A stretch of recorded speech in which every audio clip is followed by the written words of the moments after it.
Picture this scenario. You're sitting in bumper-to-bumper traffic at 7:30 in the morning, clutching your coffee like it's the last source of hope on earth, watching your gas gauge slowly creep toward empty, while some guy in a BMW cuts you off for the third time this week. You're thinking about how you're going to be late again, how your boss is going to give you that look, and how you've got exactly 14 minutes to grab lunch before your next meeting. Sound familiar? Well, what if I told you that your daily commute isn't just stealing your time insanity, but it's also quietly pickpocketing about $15,000 from your bank account every single year? And the worst part is, most people have absolutely no idea this financial heist is happening right under their noses. And I spend an unhealthy amount of time analyzing the hidden costs that keep working people broke, the psychological traps that make us think we're getting ahead when we're actually falling behind, and why the traditional career advice your parents gave you might be financially devastating in today's economy. If you're someone who's ever wondered why you feel broke despite having what seems like a decent job, or if you're tired of feeling like you're running on a hamster wheel that never actually gets you anywhere, make sure to hit that subscribe button and give this video a thumbs up if it helps you see your commute in a completely different light. Now, before we dive into the brutal mathematics of commuting, let me introduce you to someone I call James. James is a composite of about 100 people I've talked to over the years, and his story is probably going to sound eerily familiar. James lives in a decent suburb about 45 minutes outside the city center. He works in an office building downtown making what he considers pretty good money, $62,000 a year. When he breaks that down by hours, he figures he's making about $30 an hour, which feels pretty respectable. James drives to work every day in a reliable Honda Civic that he's still making payments on, and he considers himself financially responsible because he packs lunch most days and doesn't buy expensive coffee. Here's where James makes the same mistake that millions of working people make every single day. He thinks he makes $30 an hour, but James doesn't actually make $30 an hour, not even close, and this miscalculation is costing him a fortune. Let's do some basic math that somehow never gets discussed in personal finance articles or career planning sessions. James's $62,000 salary gets hit with taxes first. Federal income tax, state income tax, Social Security, Medicare, and if he's really lucky, maybe some state disability insurance thrown in for good measure.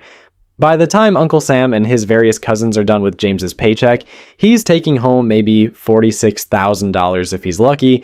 $46,000 divided by 2,080 hours per year, assuming he gets 2 weeks of vacation, means James is actually taking home about $22 an hour, not $30. But wait, it gets worse. Much worse. James doesn't just magically appear at his desk every morning, he has to get there, which means he needs a car, gas, insurance, maintenance, and all the other delightful expenses that come with vehicle ownership. And here's the thing that most people never calculate correctly. That car isn't just a general life expense. It's specifically a work expense that exists primarily to transport James to the building where the money is made. Let's be conservative with the numbers. James's Honda Civic cost him $25,000 new, and he's financing it over 6 years. That's about $400 per month in car payments. Insurance runs him another $150 per month because he's got full coverage and lives in an area where people apparently enjoy backing into each other in parking lots. Gas costs him roughly $300 monthly, and that's assuming gas prices don't decide to have another one of their fun little spikes. Maintenance, repairs, oil changes, new tires, and the occasional mystery noise that requires a mechanic to look at him sadly and explain why his wallet is about to get lighter, that's another $150 per month on average. Add it all up, and James is spending about $1,000 per month, $12,000 per year, just to own and operate the vehicle that gets him to his job. Now, some people might argue that this isn't fair because James would need a car anyway for personal use, and sure, that's partially true. But James wouldn't need a car that's reliable enough for daily highway driving. He wouldn't need full coverage insurance. He wouldn't be putting 20,000 miles per year on his odometer. He could probably get by with a 10-year-old beater that he drives to the grocery store twice a week and pays liability insurance on. So let's say half of that $12,000 in car expenses exists specifically because James needs to commute to work. That's $6,000 per year that comes directly out of his take-home pay, just for the privilege of showing up to earn money. Suddenly, James's $22 hourly wage is looking more like $19 an hour.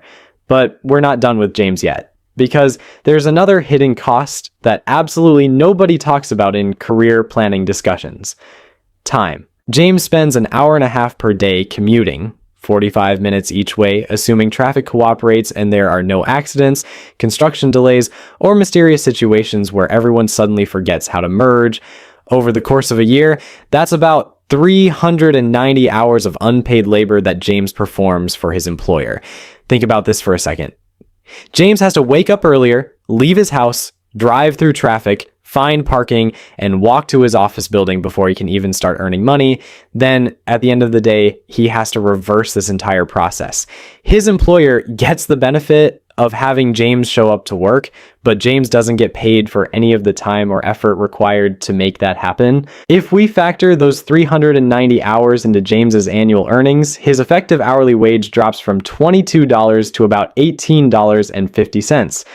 And that's assuming James rolls out of bed and shows up to work in his pajamas, which would be awesome, but probably wouldn't go over well in most office environments. In reality, James has to shower, get dressed, iron his clothes, and generally make himself presentable enough that his coworkers don't assume he's having some kind of personal crisis. That's another 30 minutes per day on average, another 130 hours per year of unpaid labor performed specifically for his employer's benefit.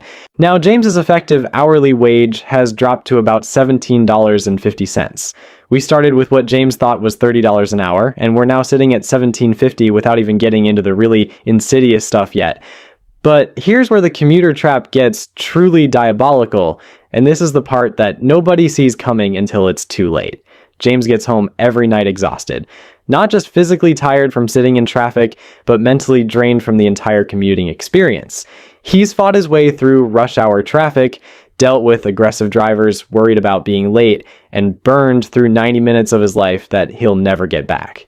When James finally walks through his front door at 7 o'clock, the last thing he wants to do is spend an hour cooking dinner. He's tired, he's stressed, and he just wants to decompress from the day. So James orders takeout, or he stops at a drive-thru on the way home, or he grabs something from the prepared food section at the grocery store that costs 3 times what the raw ingredients would have cost. This is what I call exhaustion spending, and it's one of the most expensive side effects of commuting that nobody ever factors into their career calculations. Conservative estimate, James spends an extra $200 per month on convenience food because he's too tired to cook.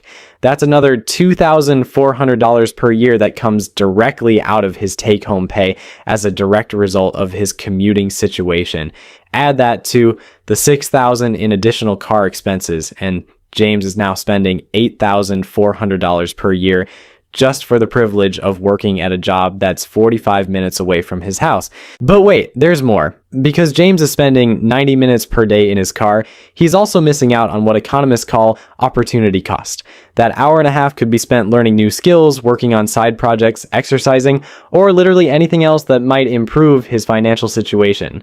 Instead, James is sitting in traffic listening to the same morning radio show hosts make the same tired jokes about Monday mornings while his life slowly ticks away at 65 miles per hour. Let's say James used that commute time to learn a high-value skill instead. Maybe he spent those 390 hours per year studying web development, digital marketing, or data analysis, skills that could potentially increase his earning power by $10,000 or $20,000 annually. But James can't do any of that because his hands are busy steering and his eyes are busy watching brake lights, so that opportunity is just gone forever. And here's something that will really bake your noodle. James's commute is actually getting more expensive every year, but his salary probably isn't keeping pace. Gas prices go up. Car maintenance gets more expensive as his vehicle ages. Insurance premiums increase. Toll roads raise their rates. But James's employer isn't giving him a commuting allowance that adjusts for inflation. So every year, James effectively takes a pay cut just by showing up to the same job. Now, let's talk about parking, because apparently the universe wasn't done finding ways to extract money from James's wallet. Downtown parking costs James $12 per day, $12 just to store his car in a concrete box while he's inside earning money. That's another $3,000 per year, assuming he never works overtime or comes in on weekends, which would be adorable if it were true. Some companies offer free parking, but guess what? That free parking isn't actually free. It's just a hidden subsidy that comes out of everyone's salary. Companies factor parking costs into their overall compensation packages, which means James and his coworkers are all taking slightly lower salaries so the company can provide parking. It's like a reverse lottery where everyone loses a little bit of money. So a few people can have the privilege of paying to drive to work. At this point, James's effective hourly wage has dropped to about $15.75. We started with $30 an hour, and we're now closer to minimum wage territory. But the financial bleeding doesn't stop there, because commuting creates what I call the convenience spiral. When you're spending 3 hours per day on work-related activities that you don't get paid for, every other aspect of your life gets compressed into smaller and smaller windows of time. James needs groceries, but he can't shop during the week because by the time he gets home, most stores are either closed or about to close. So he has to do all his shopping on weekends when stores are crowded and prices are higher. He needs to go to the bank, but bank hours perfectly overlap with his work schedule plus commute time. So James ends up using ATMs that charge fees or paying bills online with expedited processing costs because he can't make it to the bank during normal business hours. His car needs an oil change, but the quick lube place closes at 6 and James doesn't get home until 7. So he has to take time off work to handle basic maintenance, which either costs him vacation days or unpaid time off. Every simple life task becomes exponentially more complicated and expensive when your entire day is structured around getting to and from a job. And then there's the psychological cost, which is harder to quantify, but absolutely brutal in terms of its impact on James's financial decision-making. Commuting is consistently ranked as one of the most stressful daily activities humans engage in. It's more stressful than public speaking for most people. James starts every workday already frustrated and ends every workday exhausted and irritated. This chronic stress leads to what psychologists call decision fatigue, where your brain becomes too tired to make good financial choices. So James makes impulse purchases on Amazon at 10 o'clock at night because retail therapy feels like the only bright spot in his day. He buys expensive coffee on the way to work because he figures he deserves something good after sitting in traffic for 45 minutes. He pays for premium cable channels and streaming services because when you only have 3 hours of free time per day, you want that time to be as comfortable as possible. The stress also impacts James's health, which creates its own set of financial consequences. Sitting in traffic elevates cortisol levels, road rage incidents spike blood pressure. The sedentary nature of driving combined with stress eating leads to weight gain and all the associated health problems. James's health insurance premiums go up. He needs prescription medications for anxiety or blood pressure. He pays for a gym membership that he rarely uses because he's too tired after commuting to actually exercise. Now here's where the story takes a plot twist that would make M. Night Shyamalan jealous. Let's imagine James has a friend named Sarah who makes $50,000 per year working at a company that's exactly 5 minutes from her house. Sarah rides her bike to work when the weather is nice and drives her 15-year-old Toyota Corolla when it's not. She spends maybe $2,000 per year on transportation costs total. She gets home at 5:15 every day with energy to cook dinner, work on side projects, and generally live her life like a human being instead of a commuting robot. When you run the numbers, Sarah's effective hourly wage works out to about $20 per hour. James, with his supposedly superior $62,000 salary, is making $15.75 per hour after all the hidden costs and unpaid labor are factored in. Sarah is literally earning more money per hour than James, despite having a lower salary on paper, and Sarah has the added benefit of not wanting to drive her car into a concrete barrier every morning at 7:30. But it gets even better for Sarah, because she's not spending $12,000 per year on car payments, gas, insurance, and parking. She's got an extra $1,000 per month to invest or save. Over the course of 20 years, assuming a modest 7% return, that extra $1,000 per month compounds into about $527,000. Meanwhile, James is still sitting in traffic wondering why he can't seem to get ahead financially despite making good money. This is what I call the geographic wealth gap, and it's one of the most overlooked factors in financial planning. Where you work relative to where you live can have a bigger impact on your long-term wealth than almost any other single decision you make. Yet somehow, Career counselors and financial advisors rarely mention this when helping people make job decisions. The traditional advice is to focus on salary maximization. Take the highest paying job you can find, regardless of where it's located, and figure out the logistics later. This advice made sense when gas cost $1 per gallon and houses were affordable everywhere. But in today's economy, optimizing for geography might be more important than optimizing for salary, especially when you factor in quality of life improvements that come from not spending 15% of your waking hours trapped in a metal box on concrete. Here's where things get really twisted, and this is the part that might make you question everything you thought you knew about career advancement. James has been conditioned by society to think that career success means climbing the corporate ladder, which usually means accepting longer commutes to reach those prestigious downtown office buildings where the really good jobs supposedly live. So when James gets offered a promotion that bumps his salary to $75,000 but requires him to commute to a different office that's an hour and 15 minutes away, he jumps on it faster than a seagull on a dropped French fry. James thinks he just got a $13,000 raise. In reality, he just signed up for what I call the executive commuter death spiral. That extra 30 minutes each way doesn't sound like much, but let's run the numbers and watch James's effective hourly wage crater like a meteorite hitting Earth. James is now spending 2.5 hours per day commuting, which works out to about 650 hours per year of unpaid labor. His car expenses have increased because highway driving is harder on vehicles than city driving, so we're looking at $14,000 annually in transportation costs. His exhaustion spending has increased to $300 per month because the longer commute leaves him even more drained. And here's the kicker, that would be hilarious if it weren't so tragic.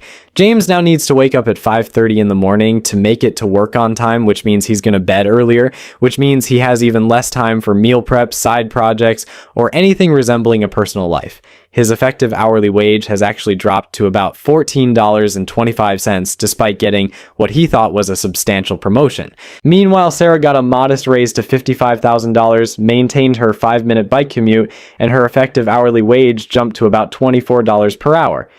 James is now making less per hour than someone earning $20,000 less than him on paper.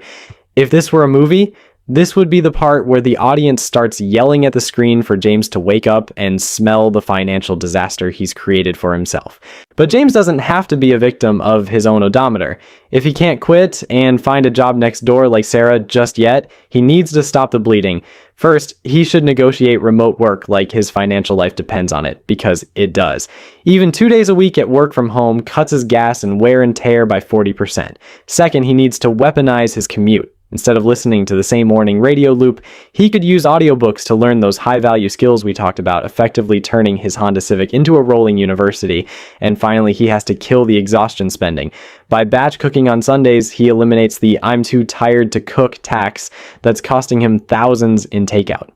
He doesn't just need a raise, he needs to stop volunteering for a pay cut every time he leaves his driveway. So there you have it. The next time someone brags about their impressive salary, remember that James thinks he's winning with $75,000 while Sarah is quietly building actual wealth on 55. The commuter trap isn't just stealing your money, it's stealing your life one traffic jam at a time. Maybe it's time to stop chasing the biggest number on your paycheck and start calculating what that paycheck actually costs you. Your future self will thank you for doing the math that most people are too busy sitting in traffic to figure out.